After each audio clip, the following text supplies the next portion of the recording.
My name is Pauline McLaughlin. I'm from Derry and I've got two sons. I've been involved in community development for a long time. When I was young, I was able to go to grammar school. I got my O-levels, but before I was going on to do my A-levels, the head teacher advised me, because I had a disability, because I had polio when I was young, that maybe I should look for an easy job. And she advised me to go and maybe to do things like clerical work. The first job I got was working in the old Department of Education, which was based here in Brook Park. Then I got married and I had two sons. When my younger son was 3, I got a wee job in a play school, and then I thought that I could maybe do something different. So I got an odd job working with the special needs, but even in that time it was still classed as an assistant's job. So when I was 29, I thought I would apply for further education. I was able to go and get an interview and get on a degree course up at Coleraine University, and then that started me in the wrong then. I got after that I got a job working with the youth training programme. I did a lot of other types of courses like counselling and adult education courses, and in the 90s I went back and did my MA. Being involved in community work over the years in various forms, a lot of issues have come up over the years, and one of the main issues that is about still at the moment, that was up 30-40 years ago, is about childcare and after school provision. And a lot of young mothers I meet nowadays are still having the same problem about they're trying to juggle family life with their workplace, and it seems to be that it's women in particular that this falls on.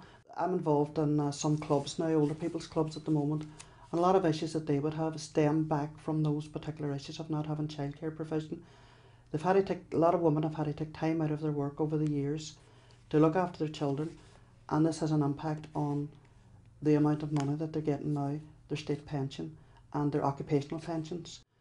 But a lot of the older people now find themselves in a position where their partners or their husbands are dying earlier, which is probably statistically right. You know, in general, this is what happens.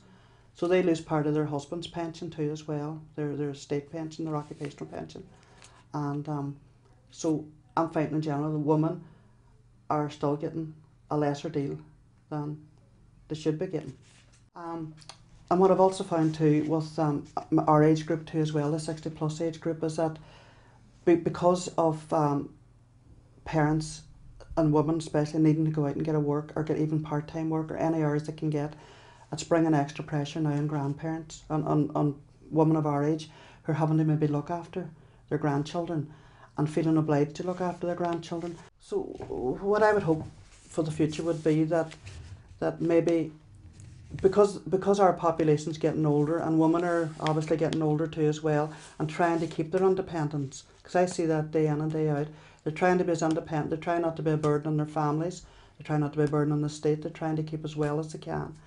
Then maybe if people who make those decisions, and you know those decisions are usually made by men because of all what we were talking about earlier about the workforce and women not looking for promotion and things like that, just because they're making lifestyle choices. I think if more men were in that position, the position that women are in now, and they walked in our shoes, then maybe they would make a choice to change things and to make them different.